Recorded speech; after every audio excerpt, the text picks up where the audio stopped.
Sans cale. Ici, donc, très important dans les premiers stades de la rééducation, de venir chercher l'activation du vaste médial. Donc pour ça, on va venir demander au patient, consigne très simple, de venir contracter son quadriceps en essayant de garder l'arrière du genou au contact de la table et de décoller le talon de la table. Donc là, on voit bien le vaste médial qui se contracte. Relâche. Ok, contracte. Voilà, décolle bien ton talon, l'arrière du genou, collé sur la table. Et on relâche. Ok. Maintenant, on peut rajouter une cale sur cet exercice-là.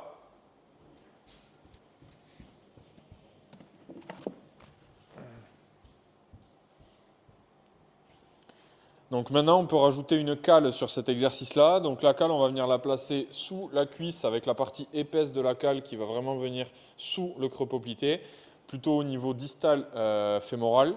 Et là, on va venir demander la même chose. Ça va permettre au patient, si jamais il y a encore des difficultés à venir chercher l'extension, à pouvoir visualiser cette extension-là. Du fait de la cale, il va arriver de façon plus facile à décoller son talon de la table. Les consignes restent les mêmes, c'est de surtout bien garder l'arrière du genou au contact cette fois-ci de la cale, de bien activer son vaste médial par la contraction de son quadriceps et de décoller son talon le plus haut possible.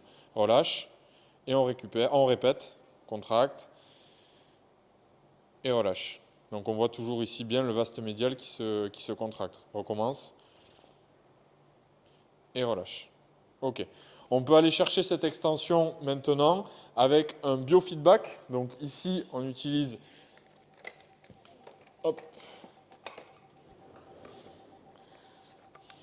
Donc on peut aller chercher cette extension avec un biofeedback. Donc aller chercher vraiment le même verrouillage. On va venir placer les électrodes, les capteurs au niveau du vaste médial. Donc soit on le visualise bien, soit on peut demander une contraction au préalable au patient pour venir vraiment placer nos capteurs au niveau de la zone concernée.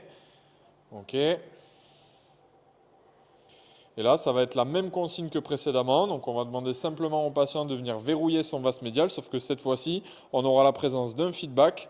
Donc, ce qui va permettre de voir et aux praticiens et aux patients si la contraction du vaste médial est efficace, oui ou non. Et pareil, on peut faire cette contraction-là, effectuer cette contraction-là avec une cale, si le patient a encore du mal à activer son vaste médial, ou sans cale, toujours en demandant ces mêmes consignes de garder l'arrière du genou au contact de la table et de décoller le talon. Sans compensation au niveau fessier, au niveau fléchisseur de hanche, en restant vraiment focus sur le vaste médial.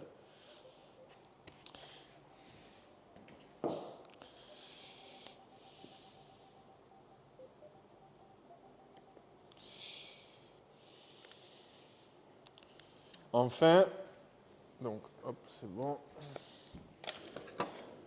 Donc la dernière contraction, on va pouvoir aller, toujours dans les premiers temps de rééducation, aller chercher du verrouillage, cette fois-ci avec un peu plus de mobilité, en partant assis en bord de table. Donc c'est du verrouillage en leg extension assis en bord de table.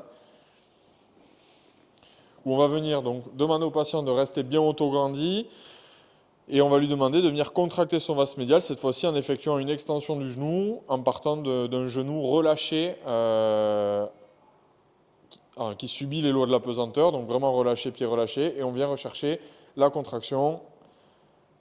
Voilà, en gardant bien l'arrière du genou plaqué sur la table, on s'assure bien qu'il n'y ait pas de compensation avec les fléchisseurs de hanche, et on répète ce mouvement.